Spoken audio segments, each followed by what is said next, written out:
Federasyon 9 Olağan Genel Kurulu gündemin 12. maddesi Ansamble Kurulu oluşması için aşağıdaki yazılı isimleri öneriyoruz. Berat Uyar, Hakan Can, Gülsen Salı, Necan Erdem, Yasin Demir, Özdemir Şahin, Can Demir, Meral Özdemir, Hakan Aydemir, Ziya Şenvar. Öneren Murat Özden, Ünal Uluçan, Gülsen Salı, Atilla Mutlu.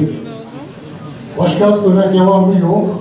Oylarınıza sunuyorum. Kabul edenler, etmeyenler teşekkürler. Sandık kurulu hazırda beklesin. Hatta buraya gelsin, biz liste vereceğiz onlara. Teşekkürler. Evet, Sayın Mutlu Akkaya ve ekibini sahneye davet ediyorum. Kendilerini anlatmak.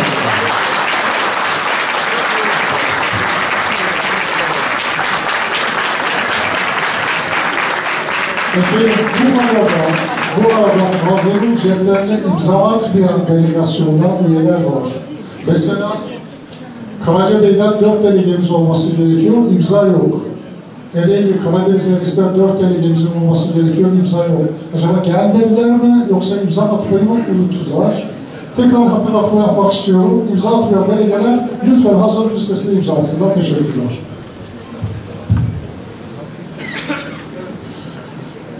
Sayın Divan, saygıdeğer büyüklerim, değerli azizim, şakom beka, dinahır, tapar, dihajlar, sorry, gura psarge fırdavabla, dizavuzdan fırdık yahamışlar. Sayın Başkan, Sayın Divan, izin verirseniz ben arkadaşlarımı zaman kazanma açısından isimlerini okuyarak sahneye almak istiyorum. Hem zaman kazanmış oluruz. İsimlerini okuyarak sahneye davet etmek istiyorum arkadaşlarım. Zaman kazanmış oluruz. Yönetim kurulu arkadaşlarım Murat Özden, Dinan Tozok,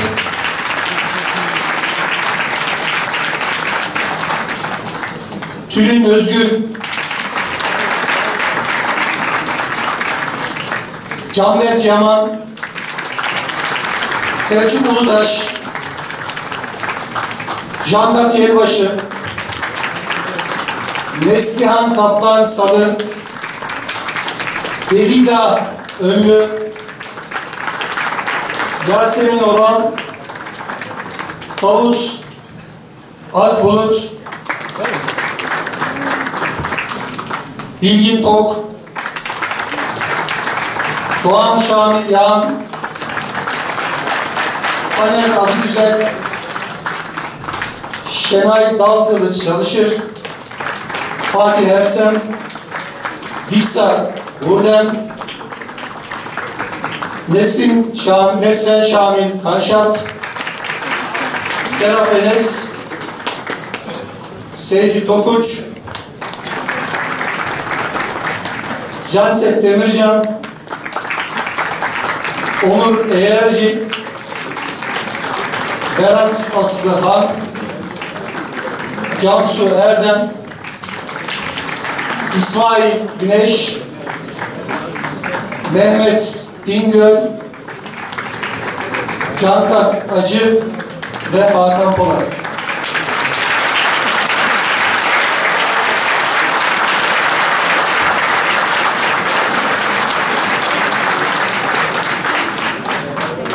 Öncelikle şunu söylemek istiyorum. Sayın Genel Başkanım yerine otururken kendisine de ilettim. Bana konuşacak çok fazla bir şey bırakmadı. Bütün gayet iyi hazırlanmış bir program, bütün samimiyetimle söylüyorum. Ve şunun sözünü şimdiden bütün yönetim kurulu arkadaşlarımla birlikte şunun sözünü verebiliriz. Başladığı bütün projeleri 7-8 ay içerisindeki çalışmaların farkındayız Sayın Başkanım. Başladığı bütün projeleri devam ettireceğimize, elimizden gelen var gücümüzle çalışacağımıza genel kurulda hazırın önünde söz veriyoruz. Ve bir şey daha, konuşmasının sonunda Yıldız Hanım'ın söylediği, ben onların yanında olacağım, onları da yanımda istiyorum. Hiç şüpheniz olmasın ama bir farkla federasyonumuzun bugüne kadar yaptığımız gibi Kafkas Dernekleri Federasyonumuzun doğru bulduğumuz bütün çalışmalarını ayakta alkışlayacağız, sonuna kadar destek vereceğiz. Ama yanlış bulduğumuz her şeyi de eleştireceğiz. Şimdiden bunu da söylemek istiyorum. 155 yıllık diaspora tarihimizin en önemli kazanımlarından birisi olarak gördüğümüz Kafkas Dernekleri Federasyonumuzun olağan genel kuruluna yaklaşık 2,5 ay öncesinden Kafvet Değişim Hareketi adıyla adaylığımızı açıklamıştık. Bir bildiri yayınlayarak adaylığımızı açıklamıştık. Bir kadro hareketi olarak genç, dinamik ve bir o kadar da alanında deneyimli uzman arkadaşlarımızla birlikte bu yola çıktık. Amacımız, çıktığımız bu yolda amacımız şeffaf, ilkeli ve demokratik yapıyı esas alan, danışarak, dayanışarak, eleştirel aynı zamanda ortak aklın rehberliğinde çalışacak bir Kafvet yapısı oluşturabilmeyi istiyoruz. Temel amacımız bu. Tamamına yakını Kafvet'e bağlı derneklerde yetişen arkadaşlarımla birlikte uzun süre toplantılar yaptık, istişarelerde bulunduk.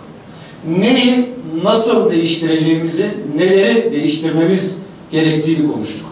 Burada seçim süresince bir takım yanlış anlaşılmalar oldu.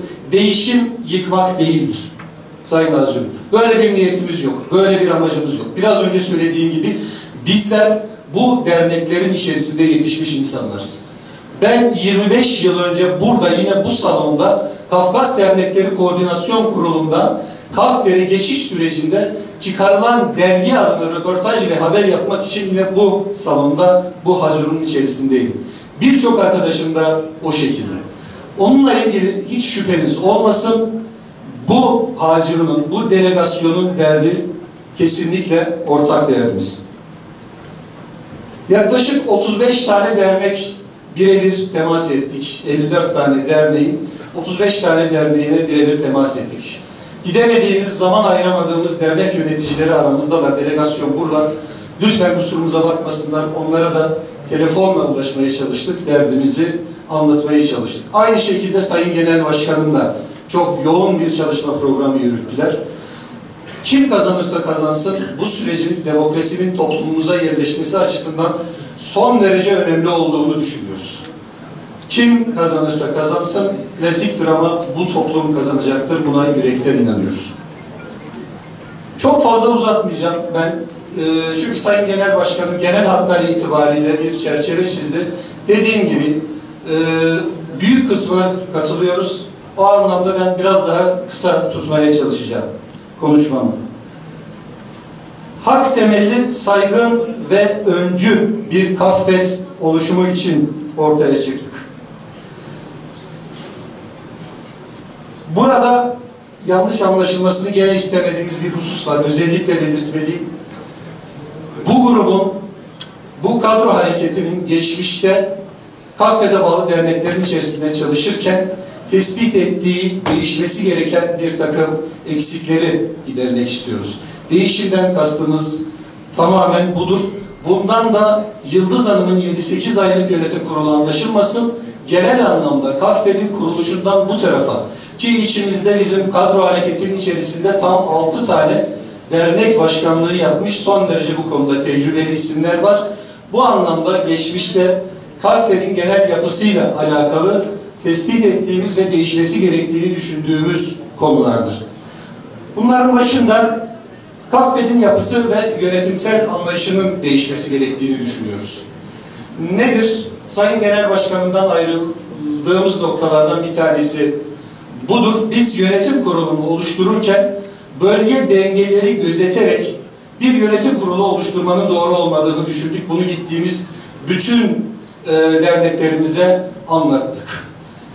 Geçmişte ortak tecrübeleri olmayan, birlikte çalışmamış, ortak pratiklerde yer almamış, zamanı, enerjisi çok fazla olmayan, sadece ve sadece derneklerin bizden de birisi olsun diye gönderdikleri, herkes için elbette konuşmuyorum ama bugüne kadar çok insan oldu. Çok yönetim kurulu üyesi oldu. Ben birebir başkanlar kurulunda çalıştığım dönemde ben birebir bunlara şahidim. Biz bunun doğru bir yöntem olmadığını düşünüyoruz.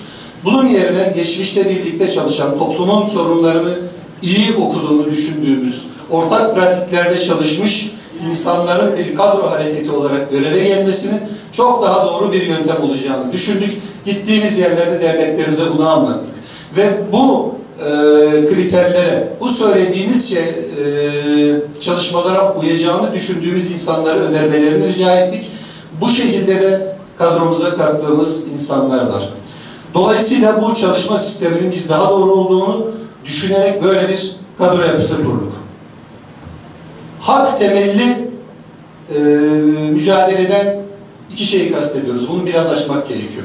Öncelikle soykırıma uğramış ve sürgünde olan bir toplum olarak, bir halk olarak, doğal olarak bir getirdiği bir hak mücadelesi verilmesi gerektiğini düşünüyoruz. Yani Türkiye özelinde, Rusya Federasyonu'nda, genel anlamda tüm dünyada özellikle soykırımın tanınmasıyla ilgili çok ciddi çalışmalar yürütülmesi gerektiğini düşünüyoruz. Diğer yandan içerisinde yaşadığımız toplumun, içinde yaşadığımız ülkenin sorunlarıyla alakalı da federasyonumuzun genel bir duruş ortaya koyması gerektiğini düşünüyoruz. Evet, cılız da olsa bugüne kadar bir takım yaklaşımlar oldu ama bunun çok daha geliştirilmesi gerektiğini düşünüyoruz.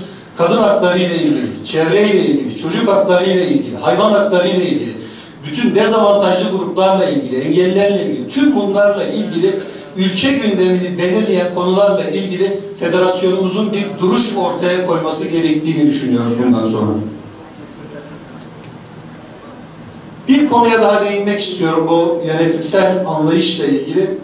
Yan yana otururken biraz önce Sayın Genel Başkanım bana bir soru sordu. Ya dedi, biz burada otururken zorlanıyoruz dedi. Derneği, federasyonu yönetmekte. Sen Kayseri'de nasıl yöneteceksin dedi. Bu haklı bir sorudur. Gittiğimiz bütün derneklerde aşağı yukarı bu soruyu sordular ama bir değişim, bu konuda da ciddi bir değişim olması gerektiğini düşünüyoruz. Yani KAFET Genel Başkanlığı'na aday olan insanın Ankara'da ikamet etme zorunluluğu bize göre yok. Neden?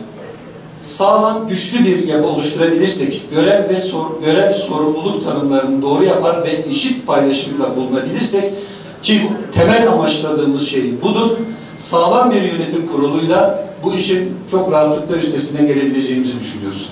Bununla ilgili araştırmalar yaptık. Diğer sivil toplum kuruluşları, sendikalar bu işleri nasıl yapıyorlar? Yani Ankara'da öyle, Ankara'da olmanın bir şeyi olması lazım. Nedir gerekçesi? Bürokratik işlemlerin daha hızlı yürütülmesi, görüşmeler vesaire. Bizim incelemelerimiz, bizim araştırmalarımıza göre çok üst seviye olmadığı sürece genel sekreter çok önemlidir sivil toplum kuruluşlarında ve genellikle genel sekreter seviyesinde yürür. Başkan yardımcılıkları yine aynı şekilde. Ben gittiğim derneklerde özellikle soru sordum. KAFET Yönetim Kurulu'nda genel başkanın dışında tanıdığınız kaç isim var diye çok az yerde 2 ya da 3 isim olabildim. Genel sekreterimizi tanıyor musunuz diye sordum. Serpil Hanım kusura bakmasınlar, Serpil Hanım'ın özelinde değil bu ama inanın tanıyan çıkmadı. Bize göre bunun da değişmesi gerekiyor. KAFET Yönetim Kurulu üyeleri bir başkan etrafında toplanan ve 2 yıl boyunca çalışan 28 kişinin dışına çıkıp bu insanların da yine aynı şekilde başkanla ortak görev ve sorumluluk alması ve tüm toplum tarafından, en azından kendi toplumumuz tarafından tanınır hale gelmesi gerekiyor. Anavatan ile ilişkiler ve Dünya Çerkes Birliği bir başka konumuz. Değerli Azim, Anavatan bizim için olmazsa olmaz. Anavatan bizim can suyumuz. Anavatan her zaman yüzümüz dönük olması gerekiyor. Anavatanla olan ilişkileri çok daha fazla geliştirmemiz gerekiyor ki biz kalabilelim, biz bu kimlik mücadelesini devam ettirebilelim. Bununla ilgili bizim geçmişte söylediğimiz ve burada kürsüde birebir değindiğimiz konular var. Dünya Çerkes Birliği'nden ayrılacak mısınız? Dünya Çerkes Birliği ile ilgili biz sürekli gündeme getirmekten hoşlanmıyoruz. Rahatsız da oluyoruz.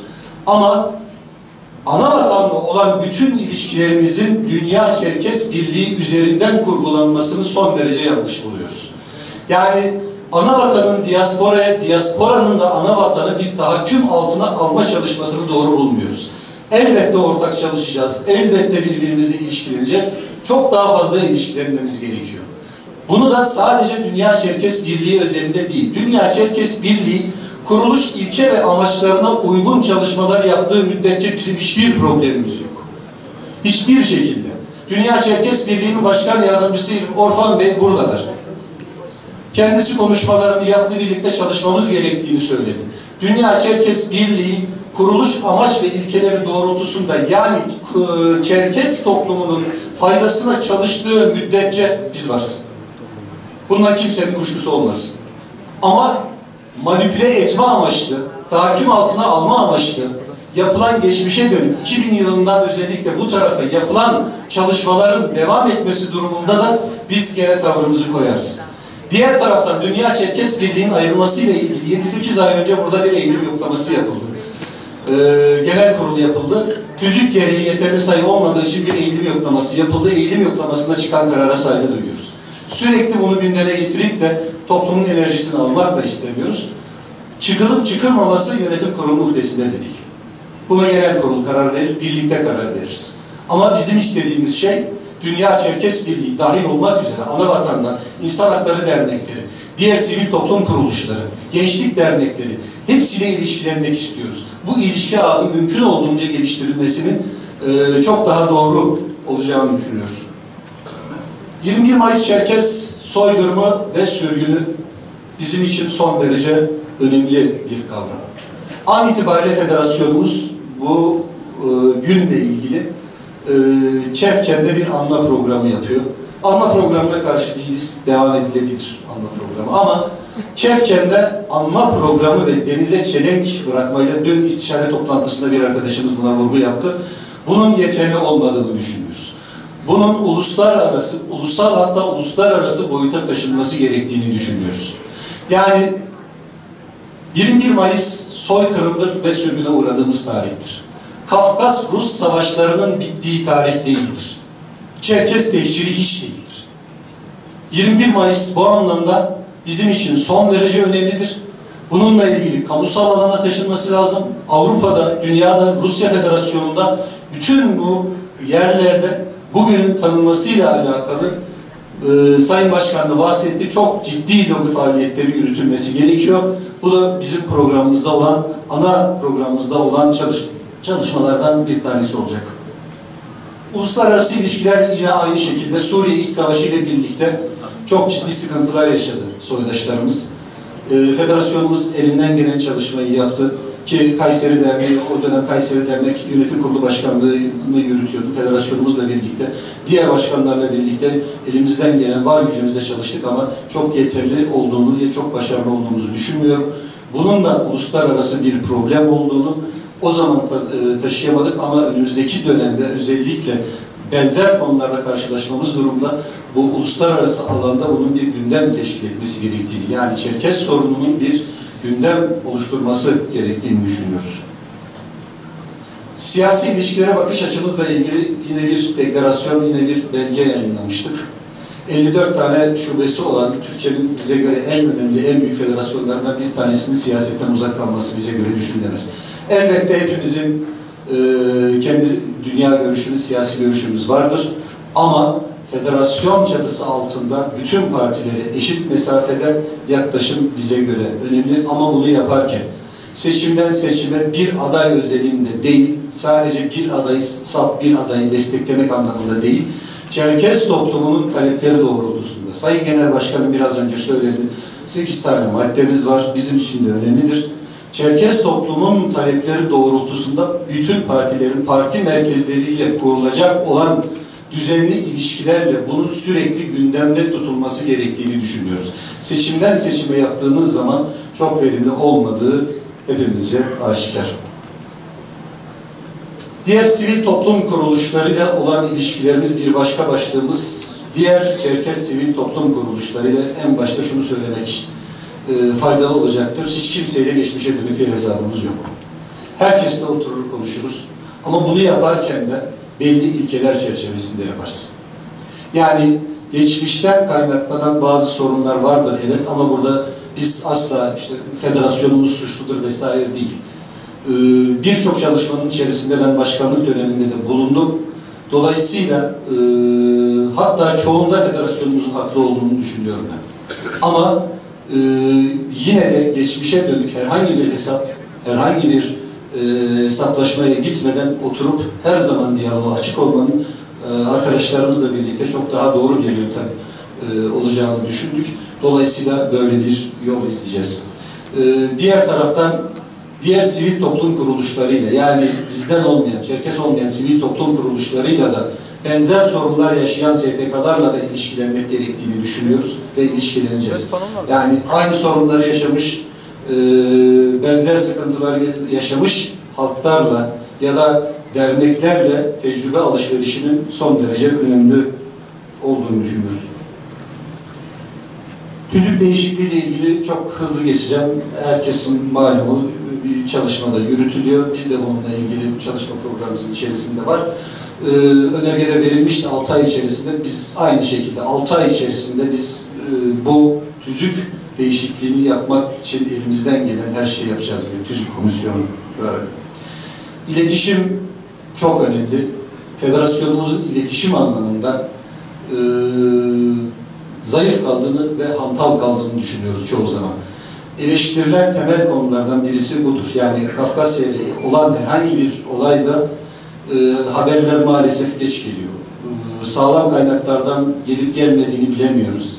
Tercüme yapıldı, yapılmadı, doğru oldu, öyle oldu. Hakikaten bu hantallığa yol açıyor. Bununla ilgili biz federasyon bünyesinde çalışacak, görev yapacak, haber ajansı gibi çalışacak bir yapı kurabilmeyi istiyoruz.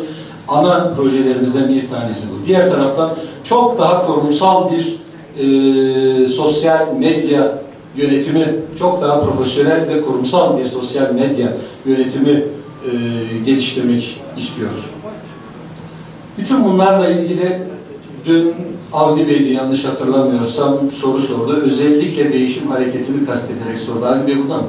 Özellikle değişim hareketini için sordu. Seçim bittiği zaman değişim hareketi ya da Kafet 2019 biz kazandığında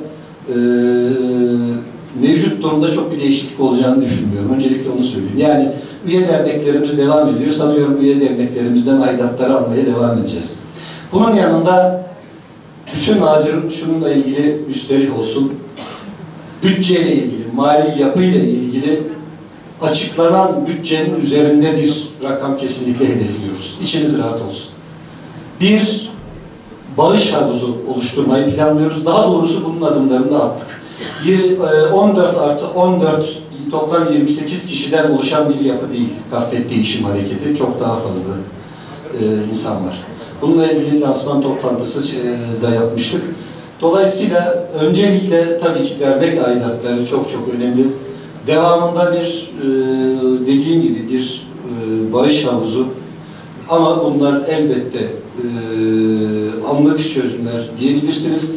Bizim temel amacımız projelerle ilgili çok alanında profesyonel, tecrübeli demiyorum, profesyonel bir komisyon kurduk bununla ilgili.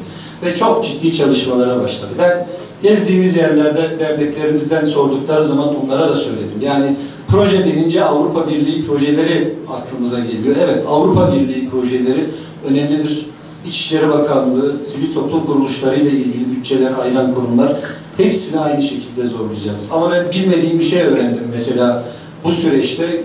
Bu anlamda bu çalışmalara, genelde en fazla kültürel çalışmalara katkı veren ülke dünyada Japonya mesela.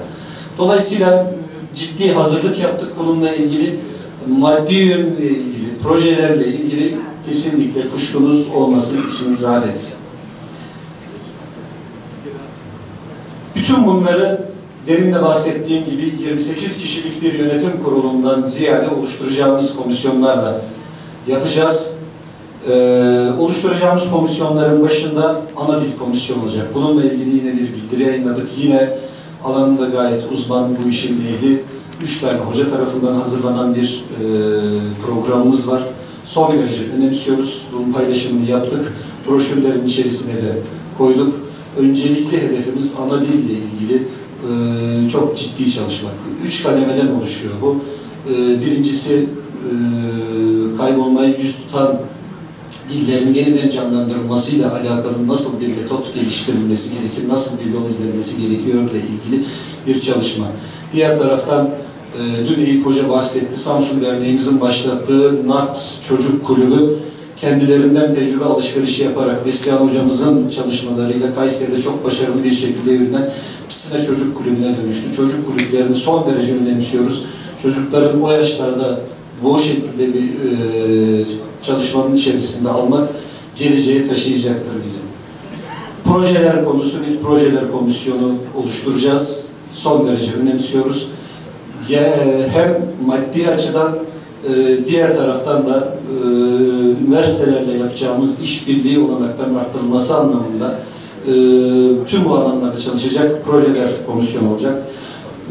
Konuşmamın başında bahsettiğim kurumsal organizasyon dönüşümüyle alakalı bir komisyon kurmayı planlıyoruz. Bir bilim kurulumuz olacak ve insan hakları alanında çalışacak yine bir komisyon kurmayı planlıyoruz. Son olarak konuşmayı çok uzatmayacağım. Bizler hani soruyorlar, burada da karşılaştık çok fazla. Uzaydan falan gelmedik. Federasyonumuza bağlı derneklerin içerisinde yıllarca çalışmış insanlarız. Ve bizler Kayseri Uzunyayla'da değiliz. Düzce'de değiliz. Samsun'da değiliz. Adana'da değiliz. Bizler soykırıma uğramış ve sürgüne tabi tutulan nesillerin çocukları olarak bu göreve talibiz. Tıpkı sizler gibi.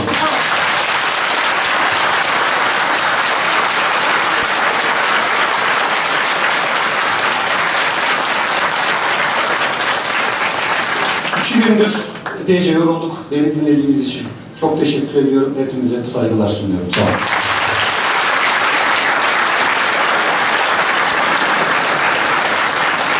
Biz de teşekkür ediyoruz. Kurtulmak Kovan ve ekibinin sahnede gördünüz.